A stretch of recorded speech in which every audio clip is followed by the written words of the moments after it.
Hi, I'm Anna Marie Cox, and I've always been the podcaster.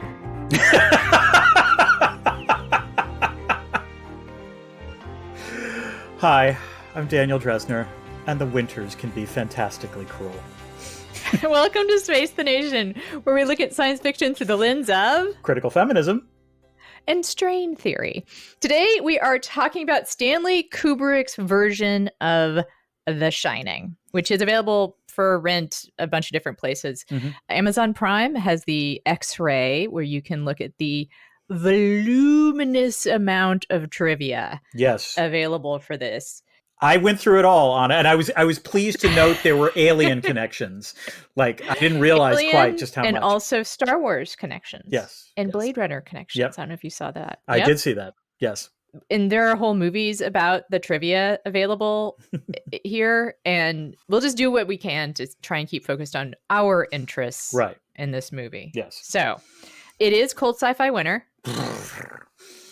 And so we're going to be talking about The Terror, which have you watched any of it yet, Dan? I have not yet. So that's next week. This time we're talking about The Shining, but we're going to be talking about The Terror next. That's right. But you have to watch a couple episodes and tell me if you'll agree to talk about the whole series. I promise. Okay. It's a huge ask. So far, no one's weighed in on the Discord about how you should do that, but I'll just keep bugging you myself. Okay. And also, we are going to talk about the new movie, ISS. Is that cold sci-fi winter, Dan? Or is that just wanting to talk about it? I think, well... Nuclear winter? It's very cold in space, Anna. I mean, you know... Oh, okay. Sure. I go, yes. Good enough. Just going to go with that. But it's our podcast. Yeah. But let's put it this way. This is also because it's a release. It's going to be out in theaters. And the trailer does grab you. I will say that. And is it just me? Or is it like, I don't want to read? Yeah. Like... I don't want to read now. Yeah. I just want to keep watching movies for a while. That is part of it. Yes, that's fair. All right.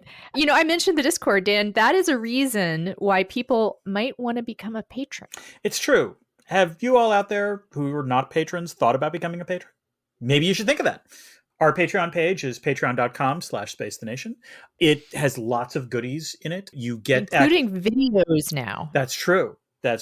In which you get to see my hair evolving in all of its glory with the bangs, you know, whereas my hair is just... I'm doing fine, by the way. I'm still doing fine. My hair is unchanged from That's true. year to year. There are just certain things that are reliable. Yeah. You also get access to our monthly AUAs, early access to podcasts. And if we get to 250 patrons, and we're pretty damn close now, we will record a patrons-only episode about a topic chosen by the patrons. Can be about anything except video games, 9-hour Holocaust films, and entire television series. Unless it's The Terror. Which we're doing already, so you can't, that's... Okay. Yeah. And also, you don't get ads. That's true. Something I think that has been one reason we've gotten this little bump in patrons lately is ads are real fucking annoying. They're a reminder about how terrible capitalism is. That's what they are, Dan. So, Anna, I'm the kind of man who likes to know who's buying their drinks. Who's making the ads? Who's a patron? Yep. No anonymous patrons. Exactly. No. Yep. I'm not a fan of anonymous patrons. Like to know who's buying my drinks. I just wouldn't have that. All right. It's cold sci-fi winter. That is one of the reasons we're talking about this movie. What's the other reason we're talking about it? The other reason is we said we would. We discussed the book back in October, and actually that was one of the... I think it's safe to say, in the second half of the year, one of the more enjoyable things we did in terms of the book holds up incredibly well, is the way I would put it. And I think in that conversation, you learned that I had never seen the film. Yes. Now remedied. Yes, which has now been fixed. I am now seeing The Shining from beginning to end. And spoiler alert, I like the book better. We'll get to this in a little, in some time. But I'm going to say the movie's a touch overrated. Sorry. Yeah. It is a much more interesting movie to talk about than to actually sit through, which is a Kubrick problem in general. Oh, God, yes. Now, and part of my beef with it is Kubrick, and we'll get to that. But, also it is absolutely appropriate for cold sci-fi winter because this is a movie about the cold. Yeah. Also, I want to say to listeners, to patrons, this will be the only Kubrick movie we talk about. It may be weird that this is the Kubrick movie the Sci-Fi Podcast is doing. It's the first one we've done. It's the first Kubrick film. It's right. Yeah. I really don't like 2001. I've tried. I mean, I consider myself something of a film buff, like a sophisticated, moviegoer. Yeah. And I bought the hype about 2001 being this like masterpiece. I saw it on video and I was like, well, maybe I'm missing something because I'm not getting the full experience. I remember in graduate school, one of the Berkeley like rep houses showing it like on the big screen. Okay. Yeah. And I went and I was like, maybe I should have taken LSD. Like, I mean, there's just no. Do you know what I do? I don't think we've got this on the Ides of March list, but actually the only Kubrick film, and it's not really exactly a Kubrick film, but I want to do AI at some point. The sort of Kubrick Spielberg. I know you do. Yeah. I don't remember. I remember not liking that one either. Like, and that one has an annoying child in it too. Oh, well. Super annoying child. It also has Jude Law on it. I know that. Yes. That is true. With that. Point counterpoint. We should actually develop some kind of scoring system where one of us can mildly rig the game for the other one to have to watch something. Although, Idiocracy, you should not have made me watch that movie. But Anna, it's the 144th best sci-fi film of all time. There's now an Idiocracy rule. It's sort of like the mercy rule. Like if one of us is like, no, I'm pulling the Idiocracy card. You cannot make me watch this. Yes. But we should have some kind of like weighted thing where one of us can like make the case can try to put together a brief, as it were, to say why the other person should watch it. But maybe we'll have patrons vote or something. Yes, but I will say this: I was eager to watch this film actually, in a sense of I was good. You did not. It was in no way required much persuading. I recognize. Not push. No. I recognize this was part of my cultural literacy. I had to watch it, which actually brings us to the obvious question: will this podcast ruin it for you? And no, but I'm going to say you should probably watch the film. Even I, who is not a huge fan of it, acknowledge that there is value in watching the film. There's some behind the scenes stuff that will ruin it for you. Yeah. Kind of. Like I'll get to it, but there's some particular scenes that are now very difficult to watch. I won't be coy about it, I guess. Like the treatment of Shelley Duvall by Kubrick. When those scenes come on, where we now know the backstory, I found them tremendously difficult to watch. Let me put it this way. They're tremendously difficult to watch. I didn't know about nearly as much about this watching it. And I would say that it's not just behind the screen. It's obvious in front of the screen that this is an unpleasant thing to watch. And I would argue in some ways it works in some ways, and it also doesn't work in others. And that's a real problem with the film. Yeah. Okay. We'll save that discussion for when we get to Cancelvania. Yes. Woohoo, whistle to Cancelvania. All right, yeah. I'm not going to say everyone should watch it, but like it is worth seeing if you have any interest at all. Yeah. Period. Yep. Worth seeing. And I guess we got to your previous experience. It is the first time I've ever seen it. My family was shocked about this, actually. My son, who has seen it before me, same with my wife, never seen it outside of obvious YouTube clips, and it's a very weird cameo in Ready Player One. Memes. Yes. You knew the memes. I knew the memes. Yes. I'm familiar with the memes. Anna? So this was my ex-husband's favorite movie, which... Now, looking back. Oh dear. Sorry. Oh, Anna. There's the moment he asked me if I'd ever heard of Jordan Peterson. And then the moment where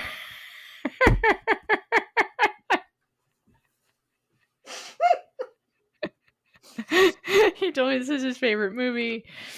We're developing a great checklist for future dates. The red flags. These are like something that are bigger than red flags. Yeah. It's like red flares. It's like fireworks going off. Do not marry this person. Although I was saying just the other day, every thing happens for a reason. It was a part of my journey. There you go. So There we go. I would say so. I've seen it several times. I've also seen most of the documentaries they made about it, which I have to recommend. Including one by Stanley Kubrick's daughter, correct? Yes. Yeah. The one that I really recommend is not really about the movie. It's called Room 237. And it's about the conspiracy theories around the movie.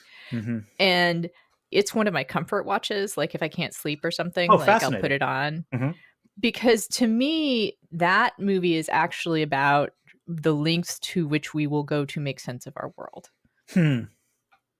And the creativity that we express, that's like this meta creativity, right? Yeah. Like the works that inspire us to create our own stories, right, and our own relationship to culture that can be ours. It reminds me of graduate school, but only in the way that, like, I really like the way that people can take pop culture for themselves.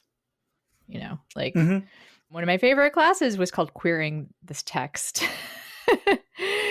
And it was about appropriation of, you know, non-queer culture by queer culture to like turn things into stories that were meaningful to them, you know? So like The Matrix is a good example of that. We didn't study it then because I'm too old for that to have come out when I was in graduate school. Obviously, yes. Well, I mean, yeah. But a good example.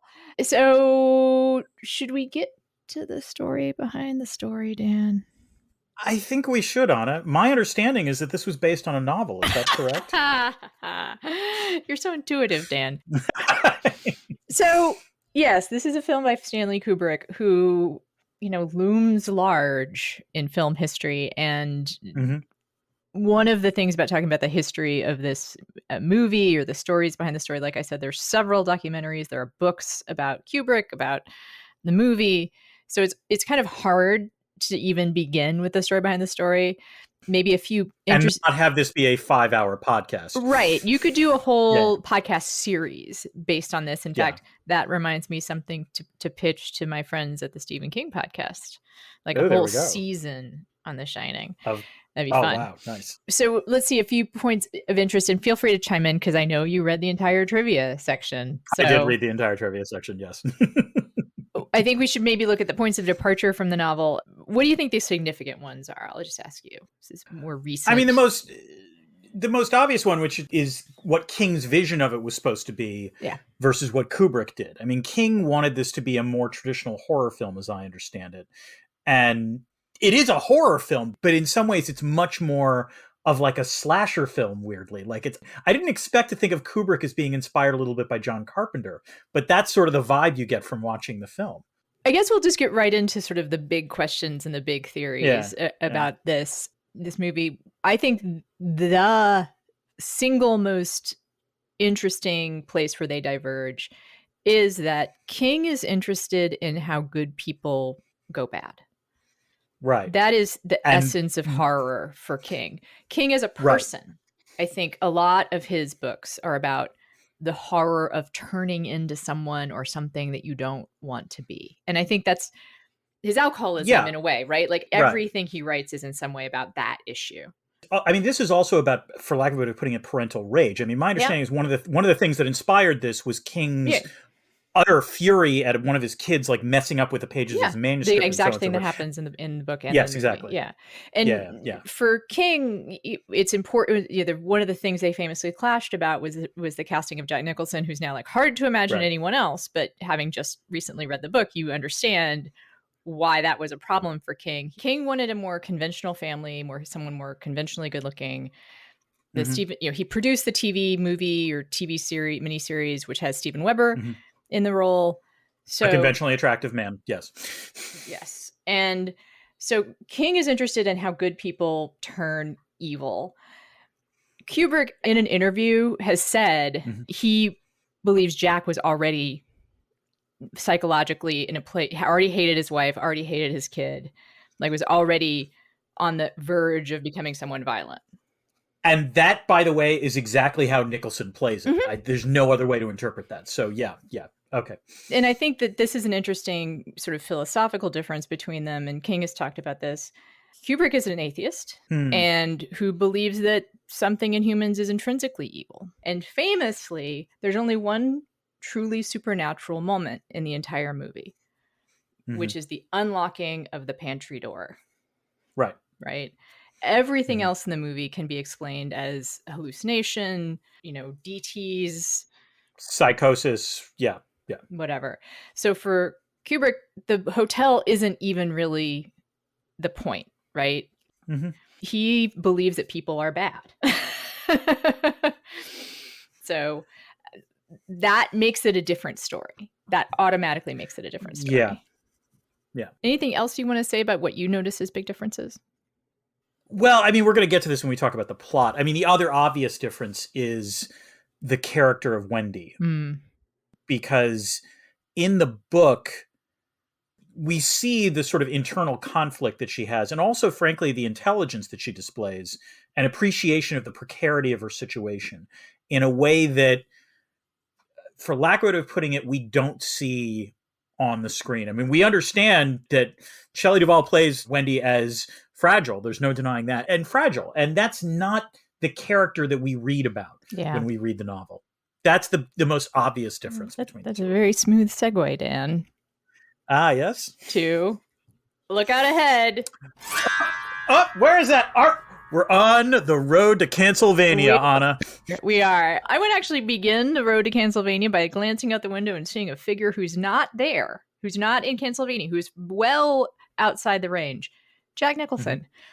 Yes, absolutely. Which is a surprise, I feel like. Everyone's like, you Google Jack Nicholson, me too. And you're like, surely.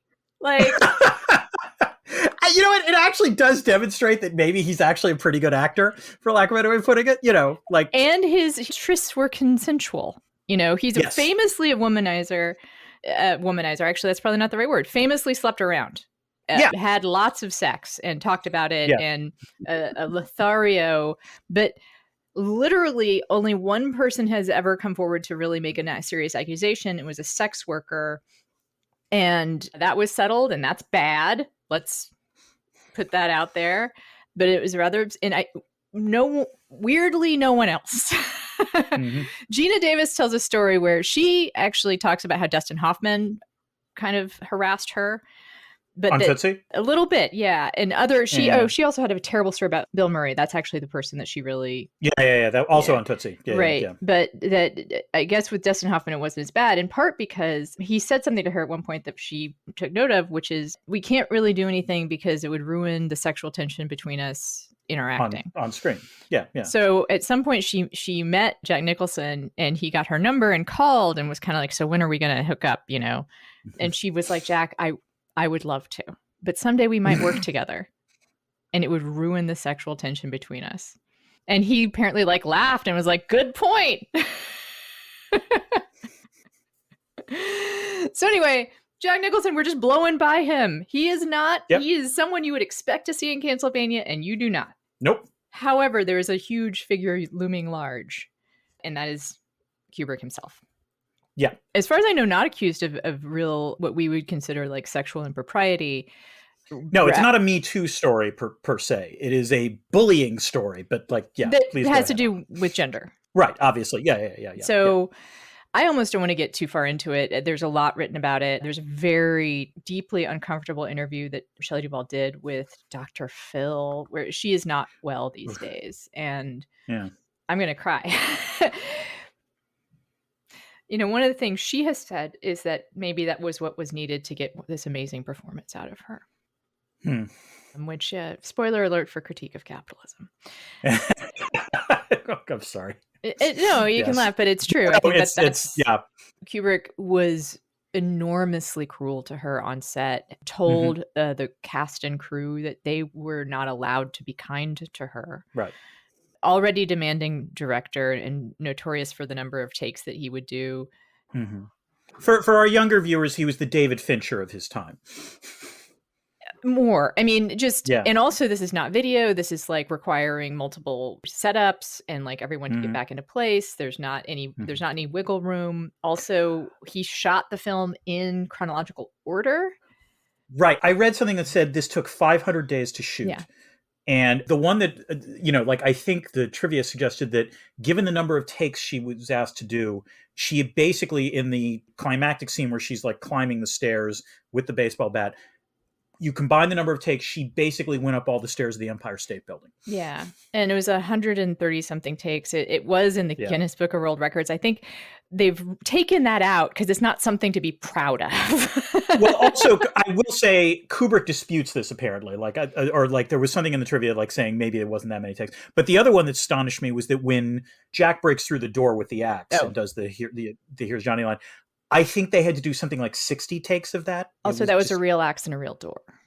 Yeah. So everything was set up for her to be terrorized on the set. She had a full-blown panic attack on the set. She became so dehydrated from crying that she did not produce tears. Her hands were like bloody from holding that bat. It is just a horrible story. And when I was alluding to before that there are scenes uncomfortable to watch, that baseball bat scene is what I would say, like you said, in some ways, you don't even have to know the story to feel like something is wrong here. Yeah. Yep. For one thing, knowing this story and paying more attention than I had last time I saw it, there is a like exponential difference in how she looks between the take before she loses it and that scene. Like she becomes disheveled and her eyes, red, and her hands clearly like gripping the bat in one scene. And I think it actually like undercuts the scene a little bit. Well, we'll get to this, but like, one of the scene does not, at least when I was watching it, and I hadn't read all the trivia when I was watching it, but I don't think that scene works as well as it should have. In no small part because my reaction to most of that scene is that is the least convincing baseball bat waving I have ever seen. It is, yes. That's true. It's like, oh no, she's going to hit him with the baseball bat. Like it would have been like a tap. And weirdly, it doesn't work as a result of that. And it's only like he must have edited like some of the later takes. You see her starting to like grip it a little more fiercely and like swinging it a little more vigorously. So there's a way in which it's done that way. But for the longest time, it doesn't work actually. And that was one of the things that took me out of the movie. So yeah, as I said, it's a problem. I think it's a disturbing scene for lots and lots of reasons. I think that particular part of it, that it doesn't work in the logic of the movie to me. But Kubrick's vision of Wendy is that she is weak, and right. I wonder he thought she's not going to be able to swing this baseball, like that she wouldn't be able to lift it very high. She wouldn't really mean it. Like she'd be so like crippled by her insecurity, whatever it is that. I think this demonstrates the way in which I don't know why Kubrick wanted to make this film or wanted to make a film of this book, because this book is, I recognize the book is the book and the film is the film, and they are two very different things. But at some point, the inherent structure of the book's plot means that Wendy actually has to stand up for herself. And it's almost weird to me that Kubrick doesn't. It lessens the power of the film. There's no other way to put it. Okay, we should get into the plot and let's just put a pin in these ideas to talk about more later, perhaps. But I think that one thing, first of all, apparently he loved the book, which is like, whatever. Okay, that's weird. Yeah. The other thing, he didn't like the script that Stephen King gave him. Okay. Which we should caveat at this point, the fact that Stephen King has taken numerous of his properties, tried to film them. They haven't always worked out. So like, I'm a big fan of this novel, but he has his own issues. Yeah. He's not a great scriptwriter, I think, just period. We just have to like, whatever. I thought so much about what is this movie really about? And to me, part of it is about the artist. And let's just put a pin in that, because I think that's what he's interested in, is like creation and cruelty. So, okay. I believe that we've, again, if someone wants to see a little more of Castlevania, the information is out there. I will do a quick note that IP is a flat circle. Yeah, there we go. But again, this is something that there is too much out there for me to even list. The motifs from this movie show up in incalculable numbers of pop culture places. Yes. I think it's weird it's in Toy Story. That is like the place that I find it the weirdest, is the carpet and the music are both in Toy Story. Oh my, yeah. I don't think I even knew that. Wow. My favorite place that the iconography shows up is in one of the It movies. I can't remember which one. It's It Chapter 2, where one of the side characters like has a skateboard and the carpet is the print on the underside of the skateboard. I think that's cool and subtle. That's clever. And clever. the place that it's the most appropriate but works the least, in my opinion, is the movie version of Dr. Sleep, which is like this horrible Frankenstein's monster of trying to like be faithful to both the movie and the book. And I mean, I love me some Ewan McGregor, and I love Mike Flanagan, love Ewan McGregor, but I don't think that movie works. All right, let's get to Chekhov's, thing. So this is Chekhov's What's It? This is the thing that often appears in the first act of the film that winds up recurring and playing an important role in the third act. Anna, what do you have? I mean, come on. Like, what? It's like, this is like the Chekhov's hotel. Like exactly. Thank you. Yes. The entire first act is just Chekhov. There's no other way to put it. Yeah. So yeah, like the only thing it isn't is that there's no actual gun, but that's true. Yeah. But there's knives, there's symbols, there's pantries, maze, snowcat. It's just everything. Yeah. All right. Yeah. Okay, Dan, I appreciate your patience with the setup here. It's just there's a lot to talk about. There's a lot to talk about with this movie. This is an interesting film. Yes, I will. Okay. All right, let's start with Act 1. Meet the Torrances. Jack, Wendy, and Danny Torrance are just your all-American family.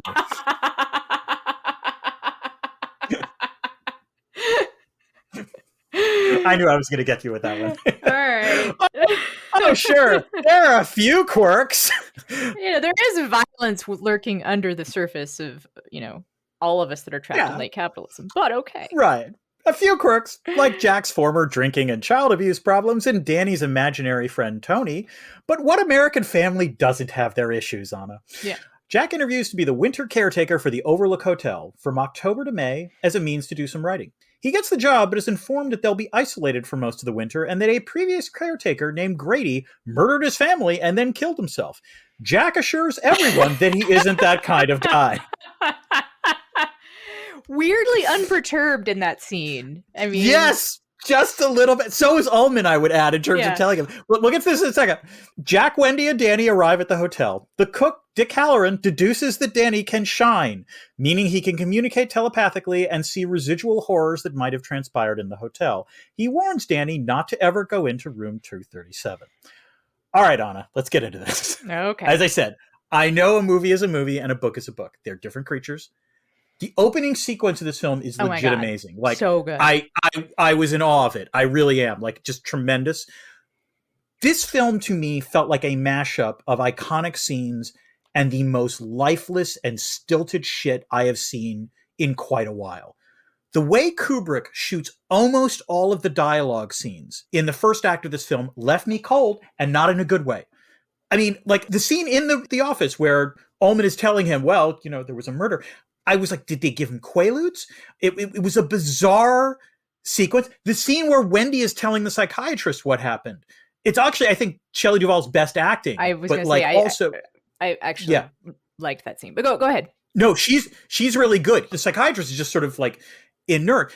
But the worst scene by far for me, unfortunately, was the scene with Halloran and Danny, where the book is doing all of the work.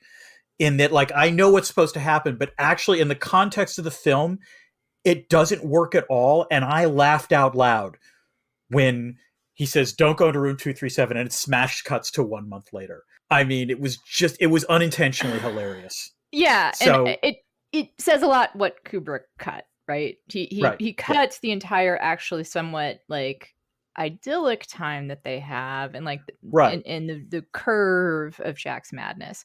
Now, yes, I do think some of the problem here is the child actor. I think Danny Lloyd is not great. I think Danny was I agree somewhat, and part of the problem is that what's interesting, by the way, in terms of the story behind the story. I mean, he's great when he does Tony. That's actually legitimately creepy, I thought. And what's interesting, by the way, in terms of the trivia, you talked about how he was totally abusive of Shelley Duvall. He apparently was incredibly protective of the kid. He told Danny that this was just a drama, that it wasn't a horror film. And, again, people are complicated. I just wanted to point there are scenes where he switches out the actor for actually a doll so that didn't have to. So that Danny Lloyd did. Apparently, Danny Lloyd, the child, didn't actually see the total version of the film until he was 17. Well, wow. Good. yeah, exactly. Yeah. So, I mean, I think that actually Scatman Crothers is pretty good in the role, but that there's just not given much, Like he does. He's given much less to do. He does so much with what he is given, but he's given almost nothing. What I think is interesting, like you mentioned the iconic scenes and this incredibly stilted scenes, and what struck me watching it again, it's been a couple of years since I've seen it, is how it is such an unlikely pop hit, right? And it wasn't. It did not do well, and it was not well reviewed. No, in fact, there were Golden Raspberries, I think, that were announced. One of which, both of which have been rescinded, because one of them was for Shelley Duvall's acting, and I think everyone's like, no, come on.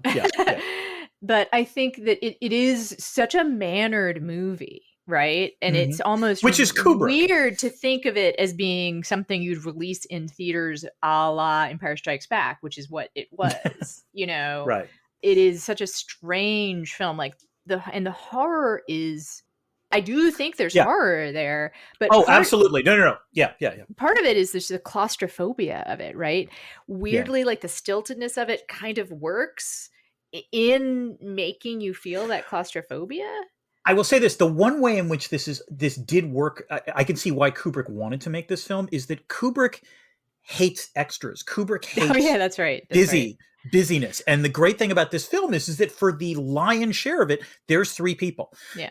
And so like that's the thing about a Kubrick film. But you're right. I'm not trying to pick on, leave this way, just as Kubrick leaves you cold very often, he leaves me cold. And I think in some ways a different director would have known how to inject more life into those early scenes in a way that makes what eventually happens appropriately horrific. Whereas the problem is, as you say, and Jack Nicholson plays him this way as well, is that Jack is an asshole from day one. The best example of this is when they're driving up to the hotel and Danny like says something and you can see Jack just like, gritting his teeth and trying not to lash out. And it's not that that's not a part of the character in the book, but the problem is that there's a lot more to the character in the book. There isn't in this film. Yeah. And it's such an iconic movie. Like it's hard to imagine it any other way, right? Like it just feels all kind of meant to be. But I think that's also a testament, like, as much as I think he was a terrible person, an artist, right? Like that's Kubrick. Like, I mean, this is a work of art. Like it's you can't watch it and think, oh no, it's a bad movie.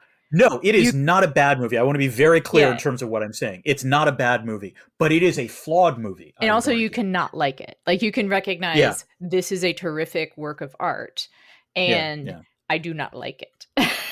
and I won't deny, like, if I have a bias, it's that I love the book, and I'm not a huge horror movie fan. That makes me so happy that you love the book. No, I love the book. I think it's one of the best, the best examples of the genre, and this is so not that, and so that's part of my reaction to it. All right, let's get to Act 2. Big wheels keep on turning. All right. A month later, Jack is suffering from an acute case of writer's block, gross misogyny, and serial killer face. Danny is that's that one scene where he's like just sort of like staring outside. Yeah, he's being Jack Nicholson. Yeah. Danny is exploring the hotel, including the maze with his mom and some of the floors with ghostly twins. Jack and Danny have the world's most awkward father-son conversation in the history of cinema, and then Jack has a horrible dream in which he murdered Wendy and Danny. As Wendy comforts him, Danny walks in after being lured into room 237 in a catatonic state with marks on his throat. Wendy accuses Jack of being responsible. Jack, upset, wanders into the Gold Lounge in desperate need of a drink. Fortunately, Lloyd, the ghostly barman, appears and serves him bourbon while Jack rants about the unfairness of it all. Wendy comes in and says that Danny said a crazy lady in 237 tried to strangle him. When Jack goes into the room, he makes out with a beautiful naked woman who turns into an old naked corpse. He returns to Wendy denying anything strange happened and suggests Danny hurt himself. Meanwhile, in Miami, Halloran senses trouble. A couple things. First, that was Scatman Carruthers' best moment. Like the moment where like clearly he feels the shining and so on and so forth. And again, as you say, there's nothing on the page for him. It's just like, it's a great moment of acting. It's a testament to his charisma. Yeah, exactly. Yeah.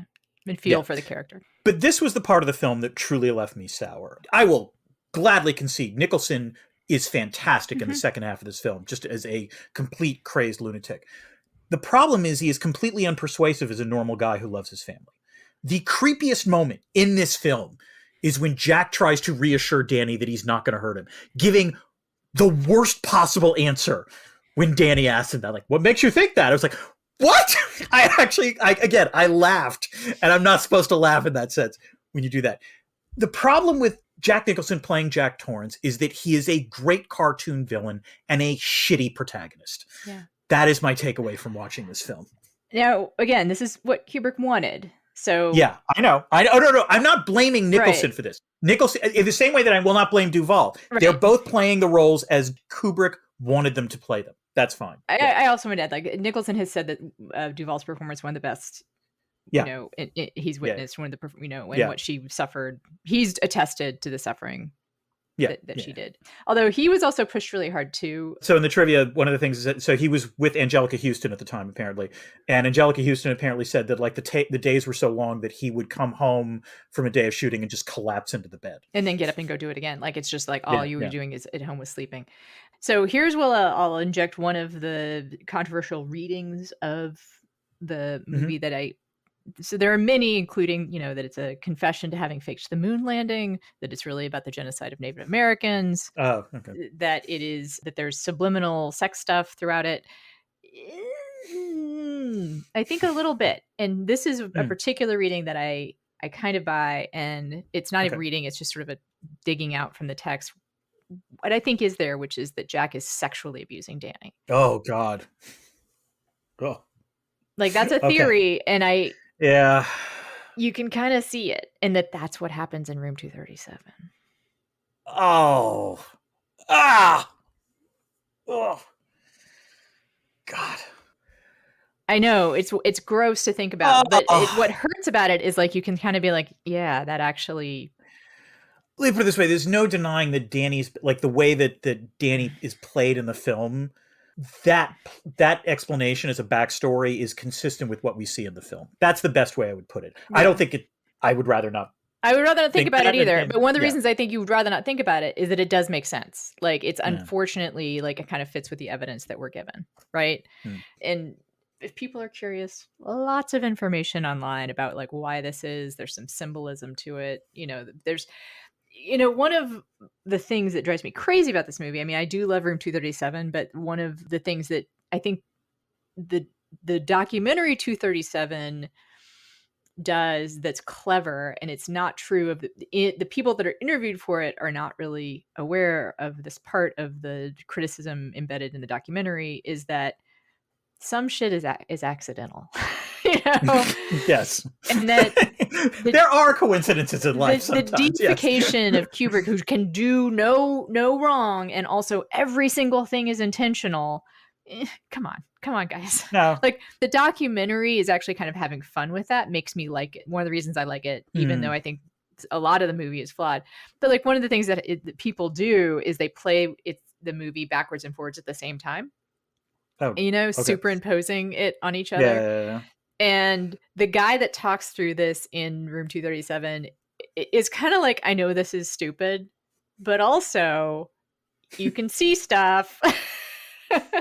And you can. Like, there's funny visual coincidences, but there are such a thing as coincidences. So anyway, but that moment with Danny on Jack's lap is the reason why I had to bring up that terrible reading that we shall not mention again. Thank you. You know what, Anna? You got to keep regular if you want to be happy. I always say. Maybe there'll be some ads for dates. Let's take our regular ad break. We'll be back right after this.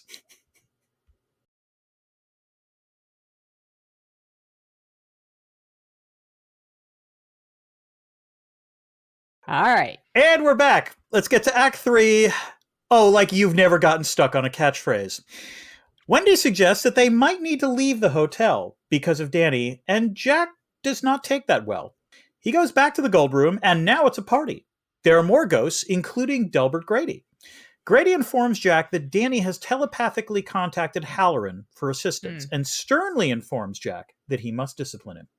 Meanwhile, Tony has taken over Danny and says that Danny is no longer available. The next morning, Wendy looks for Jack, and in his writing hall finds his manuscript, which contains nothing but hundreds of pages of countless repetitions of all work and no play makes Jack a dull boy. Jack appears, bullying Wendy as she weakly waves a baseball bat at him. Jack threatens her, and Wendy knocks him unconscious and locks him in the kitchen pantry. She tells him that she and Danny are leaving the hotel, but Jack informs her that he's sabotaged the hotel's two-way radio and Snowcat. Meanwhile, Halloran flies to Denver and is headed to the Overlook. Okay, Anna, we've talked about this a lot before, but I guess we need to get to it now.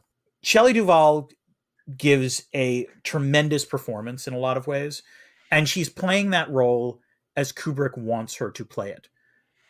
It is not a great role, is the way I would put it. Yeah, I mean, it's hard to, it is literally hard for me to talk about. Yeah. And we don't need to talk, we've talked about it already, but I guess we talked about it before, but like, yeah. It's worth underscoring for everyone and is something to think about when we hear about directors who do this kind of thing in the future, right? Mm-hmm. One essay I read about it points out that there's acting and reacting. And acting is the thing to reward and the thing to admire directors for soliciting out of their, performers. Mm-hmm. That when a director is just getting an actor to react, mm-hmm. that is not the director's role, right? Right. Like that is not a craft. That is just fucking jump scares. I mean, it depends on the situation. Like, Alien is your favorite film, Anna. And right. I think, correct me if I'm wrong, one of the trivia points is that when they shot the scene where the alien comes out of John Hurt, they didn't tell the actors what was going to happen. They just sort of had a vague sense of it. Okay, and well, let's say used in moderation, yes, sure. That's my point. I'm not trying. I want to be very clear. I'm not defending Kubrick. I think I am on the same page with you on that. But it can be small doses. The tool bag, right? Exactly. It is Kubrick's only tool, apparently, in terms of dealing with Shelley Duvall, and that makes the performance very painful to watch. And also, I think I just fundamentally disagree with Kubrick in terms of how he envisioned Wendy. Yeah. And as a result, it lessens the film for me. Because in that scene where she's finally got to stand up for herself, Shelley Duvall plays her as, one of the most helpless heroines that you can possibly imagine. Yeah. And as a result, she's playing her the way that Kubrick wants her to, but it doesn't work for the film. And I want to point out something that we talked about a fair amount when we did the book, which is to the degree to which the movie is not about alcoholism, which is one reason I love the book. Yes, same. Is that I see my story. I see myself and Jack in the ways that alcohol can turn you into a different person, the way that it's an addiction and not just an addiction to a substance. Right. Right. It is the personality of someone who needs things to make them feel better, who has trouble summoning from themselves, like their own sense of self. And it's interesting to me because in some ways, this is the difference between King and Kubrick. And we talked about this when we talked about the book. As you say, the problem with a lot of people who watch this film assume that everything Kubrick does is intentional and, obviously intentional for a reason. And to be fair, probably a lot of what Kubrick does is entirely intentional. But one of the reasons the book, The Shining, works so well is because it is a powerful portrayal of addiction and alcoholism, even though, as we talked about, King was an alcoholic at the time, but not acknowledging an active alcoholic. Yeah. He was an active alcoholic. And so one of the things about artistry sometimes is that it's not exactly accidental, but it works on a subconscious level. Mm-hmm. And that's why The Shining is such an amazing book and why this film left me cold. Yeah, it's too mannered. It's too intentional in many ways. And there are things that Kubrick did intentionally that are weird. And I meant to say this about the Ullman scene, which is that there is a Carl Jung book on his desk, which, intentionally placed there, which is like, what the fuck? Like, why is that there? And, Jack is reading a Playgirl in the lobby. Like, oh God, I didn't know that. I didn't notice that. Yeah. Why? But one of the ways this isn't about alcoholism is I've shared that the scene in the book where Jack walks into the gold room and it suddenly has alcohol behind the bar, right, is very powerful to me as someone who's try to escape your disease, but the disease comes with you, right? You cannot go anywhere and not have the disease with you. The scene in the movie with that doesn't affect me. It doesn't work. No, it doesn't. And actually, I was angry because, again, what I was kind of hoping was that they would shoot that scene first with Nicholson just pretending like it was all there, and then later, in another scene, which is sort of what happens in the book, right? Which is what happens in the book, and so when we see Lloyd appear immediately, I'm like, oh God damn it, So and again, I admit part of this is because I love the book so much, yeah. So this is one of those things that when you talk about how much you love the book, it's like when you play a piece of favorite music for someone and they like it, how warm how it makes you feel inside. And so you're talking about how much you love the book. Since I was so happy for you to read it. Like it just makes me feel good. Makes me feel a little more understood, I think. I think that's what's happening. So thank you. All right, let's close with Act 4. They're cliches for a reason. Grady frees Jack from the pantry after he promises to handle Wendy and Danny. Jack then takes an axe to their apartment. Danny manages to escape outside through the bathroom window. Wendy fights Jack off with a knife when he whacks the door open and provides, I believe, one of the few ad-libs in the film. At that Kubrick famously did not understand was a reference to The Tonight Show. Oh, he didn't understand? Oh my God, that's right, I forgot. Yeah. At that moment, Halloran arrives at the hotel to be murdered. Arrives at the hotel in his own snowcat. Jack ambushes him and murders him in the lobby. He then chases Danny into the hedge maze.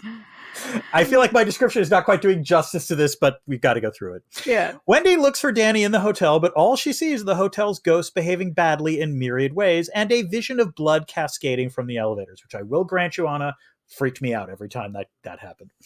In the hedge maze, Danny outthinks Jack by doubling back on his snow tracks. He hides behind a snowdrift while Jack follows the false trail.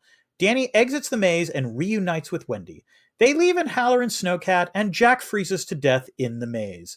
The movie closes with a very creepy close-up of a photograph in the hotel hallway. Jack is pictured standing amidst a crowd of party revelers from July 4th, 1921. Okay, Anna, this is where I will concede the ending is amazing. By the time Nicholson goes to full, villain, he's amazing and really pumps life into this movie that, as I said, I didn't think was terribly full of it before that. But can we talk about poor Halloran in this film? Jesus Christ. I mean, there is the problem of the magical Negro, and we should say that the N-word is used to describe him. It fits in perfectly, though, with the scene. It's the thing that these people would say in their racism and disgust and, evilness, I guess.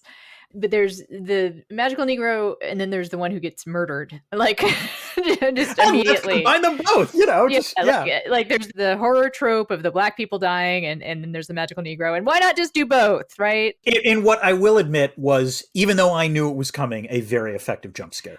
It's an effective jump scare. Halloran deserves better. Yeah, of course. Yeah. I will agree that this is the most powerful part of the movie, and it's just pure filmmaking and Nicholson's charisma. It's just, I think you could watch this act on its own, not having seen anything else, and it would be terrifying. It's just, as long as you knew that Danny was his son, exactly. It would be enough, because the father hunting down the son, you believe Danny, you believe that he is terrified of his father. It's all there, and it's all a testament. I guess I will say that I think this is a place where Danny Lloyd's acting is really good and really important. And Wendy too. When she pushes Danny out the window and has to stay herself, it's her one kind of heroic moment. There is the hotel ghosts that are really terrifying again. We don't know. And that I did like, by the way. That was the one thing where he takes from King's novel where it's okay, I'm glad to see this. Even though probably to anyone who'd never read the novel, it would have just been bizarre, actually. But it sort of makes its own, dream logic. It adds to the surreal nature of the film. Yeah, that's true. Yeah. And I think here's another place where we can see such a significant departure from the book that is significant in that mindset that King believes that people can be corrupted, and Kubrick believes that people are just partially evil always, and that it's just a part of our world, which is the hotel is not destroyed. Right. Yeah, that's fair. I would say also, by the way, this is where I think Kubrick's choice was a good one. The maze rather than the topiaries. I remember the topiaries. The topiaries in the book are creepy as hell, but I get why he changed it to a maze. That's actually would be expensive. Nice I think was one of his things, and then also I think for him the symbolism of the maze is more interesting. It's the mind, But let me put it this way: for me, Nicholson is amazing throughout the second half of this film. The thing that I actually was truly stunned by are the just guttural noises he makes at the very end where he's just exhausted and can't find Danny, and like that it's the closest like a acting approximation to what we think of, or what I thought of as Jack Torrance at the very end of the book. So again, props to Nicholson there. And I think it kind of works better almost than King's description, which is when Jack beats himself in the face with a mallet, which also always, as much as I love the book, that to me has always been like, that wouldn't really work. Like, right. You would not be able to see. It would hurt, and it would like you might damage your brain. But in the movie, it's just the utter exhaustion, right? Is in also the internal meltdown, and Nicholson's amazing plastic face, right? Like that he's so capable of all those muscles that he has control of in his face, where he changes who he is just in who he is. His acting and his figure and whatnot. It's as if he hit himself in the face with a mallet. Yeah, exactly. Just translated by. And this is where I will concede. Like, I understand that it's an iconic performance from Nicholson, and I'm like King. I would have wanted to have seen someone who could also play the loving parent as well, which Nicholson doesn't do because it's how he's directed. But I don't know if anyone could have done what Nicholson does in the last 15 minutes of this film. So I will grant that absolutely. Well, I think we've almost left the Overlook behind. But before we get in our snowcat and drive away, I have a question. Oh, yeah, please shoot, Anna. Is there IR in this incredibly spooky hotel? Anna, I have a lot of IR ideas, but I'm not sure there are any good ones, at least with this movie. In that I do think there's some IR in this film. I don't know how great of a fit it is. So there is, within the context of the film, the classic problem of tripolarity, okay? Which is to say, if there's 3 people in the hotel and you're Jack, why are you antagonizing both Wendy and Danny? You're setting yourself up to be balanced against, okay? It's bad thinking. Like, the hotel has bad strategy, Jack has bad strategy. But I do think there's an answer to that question, which is this is not a film about realism. It is a film about feminism. This is about how much Kubrick hates women. Yes, this is I'm not kidding. In that the best feminist theory, the best application of feminist theory to this film that I've seen in a lot of the ones we've discussed. Think about it. The division of labor is gendered, as is the perceived distribution of power. Actually, like just a small thing, like when you see Wendy wheeling the breakfast in to give Jack, before everything goes to shit. Like, it's very clear what the division of labor is in this family. Wendy is the homemaker. Jack is supposed to be the provider. And Jack resents the shit out of the fact that he has to be the provider. The distribution of power.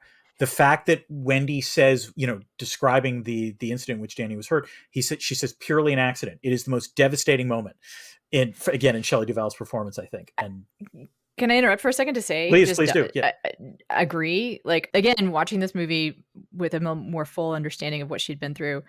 And also I kind of take into granted my own biases that I used to hate this performance. Yeah. Really allowing myself to notice that it felt really real in the ways that the depiction of abuse in the book feel real. The apologies we make, the excuses we make. Right. Absolutely. Yeah. Justification. All done just superbly in that scene. Wendy plays into all of this by not demonstrating much agency until the very end. Again, this is Kubrick's choice, but it's a very annoying choice. But I would say the hotel's malevolence is also decidedly patriarchal in nature. And this comes through most obviously in Grady. In a very small performance, and I just want to give the shout out here to Philip Stone, because I don't know what else he's been in, but he's really only in this one scene where like he starts off playing dumb and then finally just tells Jack, what are you doing? You need to discipline these people. It demonstrates the sort of degree to which, weirdly, if the hotel is an actor, it's a really patriarchal one. So, and it's embodied in the form of Grady. The problem with this film is that it's a very gender distribution of power, and in a way that I don't think the book is slightly different in that sense. So it's Kubrick telling on himself, right? Yes, exactly. Yeah. So I would leave it at that. But Anna, now that we think about it, I kind of have a question for you. Yeah, what is it, Dan? Is there by any chance a critique of capitalism in this film? Dan, have you ever had a single moment's thought about my responsibility?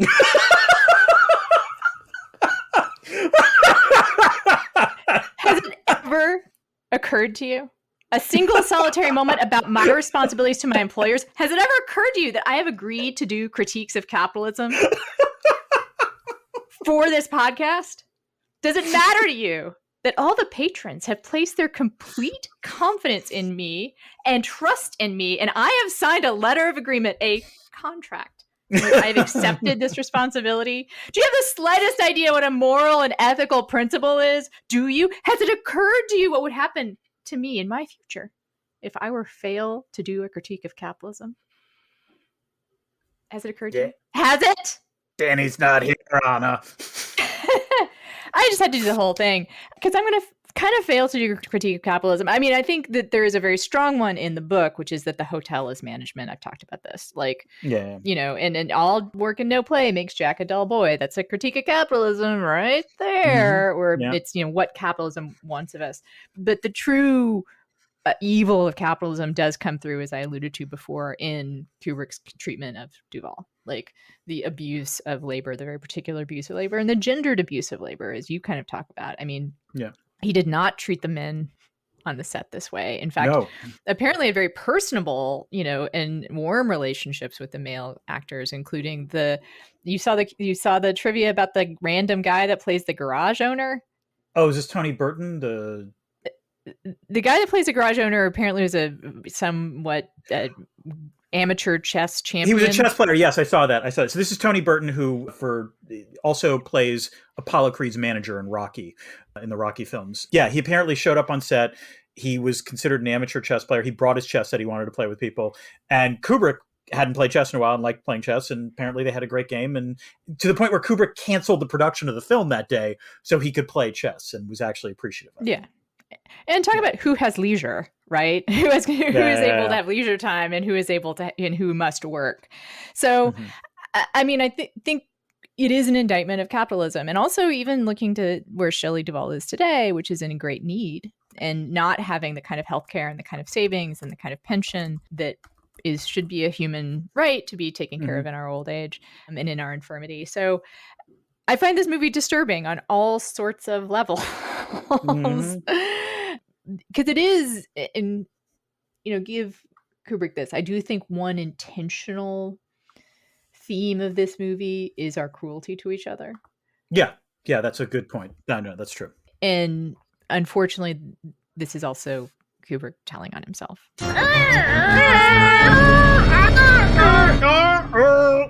It's time for Discordant Notes. This is when we get to the questions that our patrons have asked us that we answer in the podcast. We actually have 2 excellent questions this time around. The first one is from Carrie, who asks, in what circumstances would you accept an offer of several months to do nothing but write, but your contact with the outside world is severely limited? And my answer to Carrie is, it's more like, under what conditions wouldn't I accept that? That sounds wonderful to me. But and my answer is, of course, I have lived that for 3 years now. But seriously, I love the idea of being the winter caretaker. Maybe not the Overlook Hotel, but some other place. I think my challenge is to be in contact with the outside world. It sounds like Dan has a little bit of that too. I've thought about doing writing retreats on my own. I still really like that idea, doing a residency somewhere. If anyone listening would like to pay me to go somewhere for a month. So I could do odd jobs in exchange for room and board. I'm up for it. Look for this way. What I will say is, if I to do this with my family, that's a separate conversation. Like if I was doing it by myself, I think weirdly I would be more okay with it, although I would not want to leave my family behind. But doing it with my family creates more a different kind of dynamic. Or you hate them. No. It's that I would feel guilty. You worry that you would do damage to them should you. No, okay. All right. No, I believe you. I've met your lovely wife. So yes. I know that actually it would just be a distraction because you'd want to spend time with her because you do enjoy spending time with her. I really do, actually. Yes. All right. Okay. Miranda SM writes, what is the phrase you type slowly over and over again if you were slowly losing your mind? Hannah, what do you have? Well, mine is, if you really wanted to do it, you'd have done it by now. Which is the phrase, which is the sentence that haunts me with all like procrastination and ADHD and all that. Is just like, sure, Leon, if you really wanted to focus, you would focus, which is a terrible thing to tell yourself. So I can imagine typing it over and over and just my own self-loathing just growing by the moment, which is what I imagine was happening with Jack. Yeah, I'm trying to think. I don't know if I have one to this. Like the one I wrote is actually a line that I've written that for some reason always generates a fair amount of attention every time it comes out. Which is, if you think speaking truth to power is hard, try speaking truth to money. But which is a true thing and depressing. Yes. But Dan, that's a critique of capitalism. I know. Occasionally I have them. They come up. All right. Oh, what's that? Oh, it's hey, like the hotel blew up after all. There we go. It's the debris field. This is when we get to the things that we might have missed in terms of this conversation, although we have talked a lot about this film, so I don't have a ton, but I do have a couple of things. Anna, do you have some stuff? Yeah, good. Watched Room 237.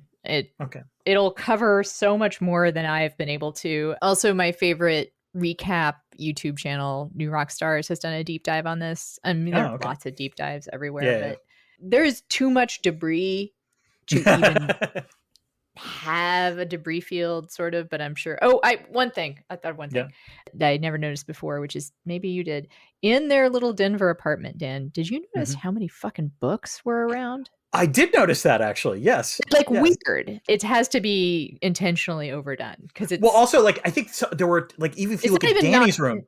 Danny's room has like the largest library I've ever seen of a for a kid that age. It was I noticed that. Yes. It has to be intentionally hyperbolic. Yeah. Yeah. I've got a couple things. First, this was a small touch that I loved and I actually laughed at, which was all work and no play makes Jack a dull bog.